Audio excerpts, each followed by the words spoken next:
Teman-teman sekalian, kita harus jadikan tolok ukur kehidupan kita adalah kehidupan Nabi SAW di Madinah, fase Madinah. Fase Madinah 10 tahun itu teman-teman sekalian, ada 4 golongan manusia pada saat itu. Yang pertama orang-orang kafir. Ada 3 suku Yahudi di Madinah, ini sudah pernah saya jelaskan, Qainuqa, Nadir dan Quraidah. Ada 3 suku ini di Madinah. Dan Nabi SAW tinggal bersama mereka, bertetangga bersama mereka, gitu kan? Dan Nabi SAW pernah interaksi. Sampai ada anak muda Yahudi dalam hadis Bukhari masuk Islam, waktu Nabi SAW datang ke rumahnya mengajaknya syahadat di akhir hidupnya. Yang sampai akhirnya Nabi SAW begitu masuk ruangannya, pamit sama ayahnya, ayahnya izinkan, kata Nabi SAW kepada anak muda itu, ucapkan sekarang, asyhadu an la ilaha illallah wa anna Muhammad Rasulullah. Anak ini sudah sakit keras, umurnya sekitar 14-15 tahun. Dia lihat ke arah ayahnya mengatakan, ati Abul Qasim, patuhi ayahnya Qasim, maksudnya Nabi SAW, ini julukan Nabi. Maka anak itu syahadat, asyhadu an la ilaha illallah wa anna Muhammad Rasulullah. Kata Nabi SAW, alhamdulillah. Begitu Nabi SAW keluar di pintu rumahnya, nangis keluarganya, meninggal anak itu. Apa kata Nabi SAW? Segala puji bagi Allah yang telah menyelamatkan dia dari api neraka. Jadi Nabi datang ke rumahnya, orang Yahudi. Nabi SAW dakwahi di rumahnya. Interaksi nggak? Interaksi. Jadi walaupun presiden antum di Indonesia ini seorang alim ulama, hafal 30 juz Quran, luar biasa, semua menteri dia juga orang alim ulama, negeri Islam Indonesia menerapkan semua syariat Islam tidak terkecuali, tetap ada interaksi dengan orang-orang kafir. Ada nggak orang di antara kita yang lebih hebat dari Nabi SAW? Nggak mungkin. Nabi interaksi sama mereka. Tapi Nabi mengajarkan kaidah-kaidahnya. Kalau orang memerangi, dari mereka memerangi kita, kita perangin. Kita dakwahin Islam. Tapi orang tua kita yang kafir, wajib kita bakti. Ayat Al-Quran menjelaskan masalah itu. Kerabat kita non-muslim, kita wajib silaturahim. Tapi kita tidak boleh dukung ibadahnya mereka. Boleh nggak kita memberikan sedekah kita kepada orang kafir? Hah? Mana jawabannya nih? Ulama joglo. Hah? Bukan ulama jomblo ya. Boleh. Nabi SAW pernah kedatangan orang kafir penyembah berhala dari belakang gunung Uhud. Nabi SAW lagi pegang puluhan ekor kambing. Puluhan ekor kambing. Lalu apa yang terjadi? Orang ini mengatakan, hai Muhammad, saya mendengar kau mengajarkan pengikutmu untuk saling bantu-membantu. Ada sedekah. Saya orang miskin. Bisa nggak saya minta 1 kambingmu? Orang kafir nih. Apa kata Nabi SAW? Kau lihat ini kambing semua? Dia bilang iya. Bawa semuanya. Semua buat kamu. Apa orang itu bilang? Hai Muhammad, jangan olok-olok saya. Saya cuma minta 1. Kata Nabi SAW, tidak. Untuk kau semua. Bawa.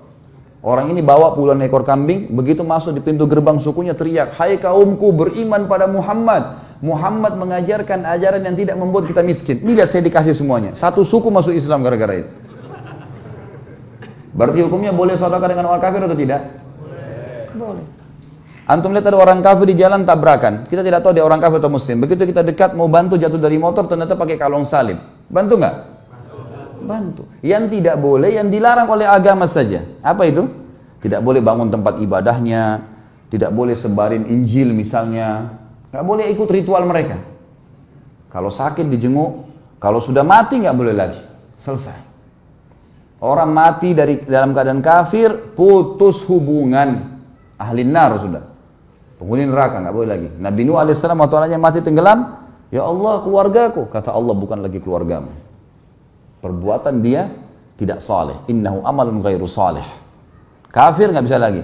Sampai abadi kau tidak akan ketemu sama dia, hai Nuh. Karena masuk neraka nanti. Orang kafir, munafik dan orang musyrik meninggal masuk neraka tanpa hisab.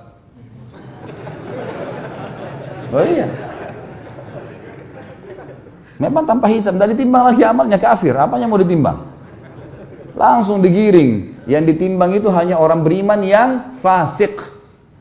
Orang beriman yang masih ada dosanya itu ditimbang. Orang beriman tidak ada dosanya, karena banyak cobaan, banyak ibadah, banyak taubat, masuk surga tanpa hisab.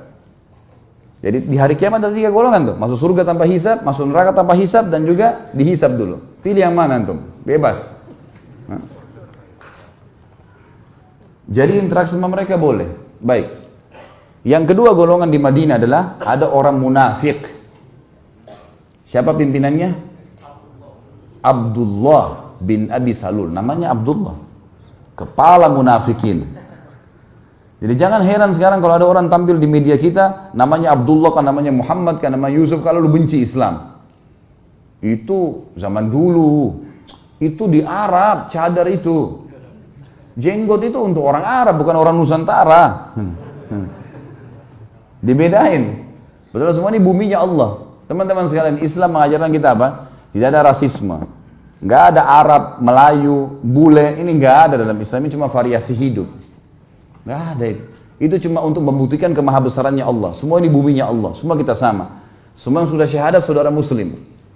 Nanti kita pelajari dalam bab adab kita. Adab berhadapan dengan muslim, teman-teman sekalian. Semua yang syahadat saudara kita. Mau hitam, mau putih, mau dari suku manapun, bahasa manapun, di pelosok muka bumi, saudara kita muslim. Karena yang kita benci dari orang kafir hanya pemahamannya, bukan fisiknya. Kalau dia sudah tinggalkan pemahaman yang salah, saudara kita. Dan yang kita perangin itu. Makanya dalam peperangan jihad, yang kita perangi keyakinannya. Dakwahin dulu, Islam. Ini Islam nih. Nggak mau, jizyah, upeti. Nggak mau, baru perang. Tapi kalau mereka sudah mengatakan, sudah kami mengalah, kami masuk Islam, sudah nggak boleh dibunuh. Seperti itulah. Ada orang munafik. Jadi jangan heran. Walaupun presiden kita semuanya adalah orang muslim, hafal Quran, semua menterinya juga begitu, negara yang terapkan Islam, akan ada orang munafik di tengah-tengah kita. Karena kita tidak lebih baik dari Nabi Sallallahu Alaihi Wasallam. Nabi aja hadapin mereka. Ikut sholat bersama Nabi. Ikut transaksi. Bahkan Abdullah bin Abi Salul ini, waktu Nabi Sallallahu Alaihi Wasallam mengepung Bani Nadhir, dia sempat memegang baju Nabi dengan keras, mengatakan, "Hai Muhammad, Bani Nadhir adalah partner bisnisku, bebaskan dia untuk saya," dengan tidak sopan. Nabi SAW mengatakan, "Pergilah wahai Abdullah, saya nggak mau ngomong sama kau." Dia ikut, "Ya Rasulullah, bebaskan mereka," dengan cara tidak baik. Sahabat-sahabat sudah pada marah sama Abdullah bin Abi Salul ini. Cuma Nabi kan tidak menyuruh mereka untuk mengambil sebuah keputusan gitu. Sampai Nabi mengatakan, "Bawa mereka semua untuk kau." Dalam kondisi Nabi marah dengan dia. Tapi Nabi bermuamalah begitu. Ya. Berarti ada orang munafik ya. Jadi teman-teman jangan mudah menilai juga dari sisi lain orang-orang. Jangan karena ada di sebelah antum di pengajian mungkin belum terapkan sunnah lalu antum main vonis orang salah nih. Bagaimana kalau antum lihat kalau zaman Nabi itu ada kamera, lalu difoto Nabi bersama Abdullah bin Abi Salul, apa yang antum bilang? Hah? Sekarang kan begitu. Kalau orang duduk di majelis ternyata bukan sefaham, ini nggak boleh ada nih. Bagaimana kalau kita lihat di zaman Nabi, Abdullah bin Abi Salul transaksi dengan Nabi? Nggak boleh buru-buru. Tapi ada orang munafik, itu intinya. Yang ketiga, ada ahli maksiat, namanya usad. Ada nggak di zaman Nabi SAW orang berzina dirajam? Hah? Jawab, jangan ragu. Ada. Ada nggak orang yang mencuri dipotong tangannya? Ada. Hadis Bukhari semua menjelaskan. Ada namanya Fatimah yang pernah mencuri, tapi dari anak suku yang terkenal di Mekah, lalu setelah masuk Islam dia mencuri. Lalu sahabat berkata apa? Siapa yang bisa melobih Nabi SAW ini supaya jangan dipotong tangannya, karena orang ini orang terhormat. Masuklah Usama bin Zaid radhiyallahu anhu, anak kesayangan Nabi SAW, Zaid bin Harithah, anak angkat Nabi SAW dulunya, sebelum dilarang anak angkat. Kemudian masuk anaknya dia, Usama, orang yang sangat dicintai oleh Nabi SAW, mengatakan, "Ya Rasulullah, ada Fatimah ini terkenal dari sukunya, dia mencuri. Tapi ya Rasulullah, anak terhormat, mungkin bisa dimaafin tidak?" Kata Nabi SAW, "Kumpulin orang semua di masjid." Kumpul. Nabi SAW naik di atas mimbar lalu berkata apa? Setelah tahmid dan salawat, "Telah sampai kepada saya berita bahwasanya sebagian kalian ragu menerapkan hukum Allah, memotong tangan seseorang yang telah mencuri. Ketahuilah, kalau Fatimah binti Muhammad, Fatimah radhiyallahu anha al-Batul, Az-Zahra yang terkenal, gitu kan? Anak Nabi SAW, anak kesayangan Nabi SAW. Kata Nabi SAW, kalau Fatimah binti Muhammad mencuri, saya akan potong tangannya. Anak saya pun mencuri, saya potong. Apalagi cuma Fatimah itu, potong tangannya, dipotong tangannya. Jadi ada ahli maksiat.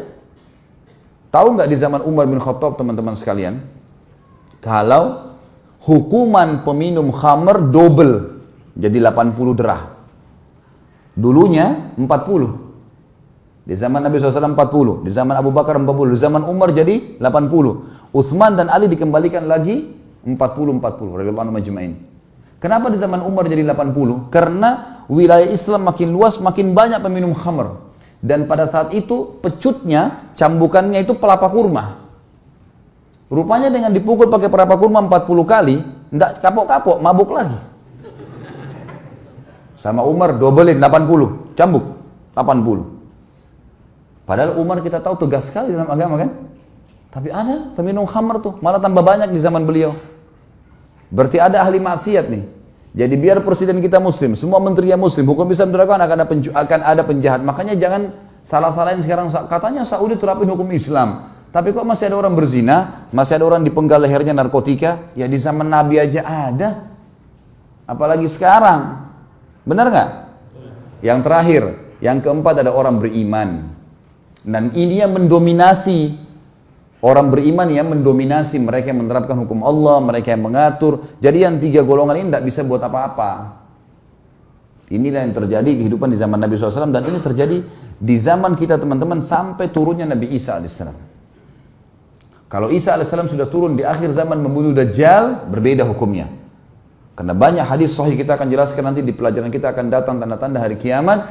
Kata Nabi SAW, Isa akan membunuh Dajjal dan akan berhukum dengan hukumku. Dan tidak ada satu celah kecil pun di muka bumi ini, gang kecil, kecuali akan masuk Islam pada saat itu, baik dengan kemuliaan atau terhina. Gak bisa, dia terima Islam atau dia dibunuh oleh pasukannya Isa alaihissalam. Dan bagaimana umat pada saat itu bisa, bagaimana umat ini sesat di awalnya ada aku, sementara juga sesat di akhirnya ada Isa. Karena di awal dan akhir ada Nabi, 2 Nabi yang memimpin, dan Isa AS berhukum dengan hukum Nabi Muhammad SAW. Selama Isa belum turun berarti masih seperti itu.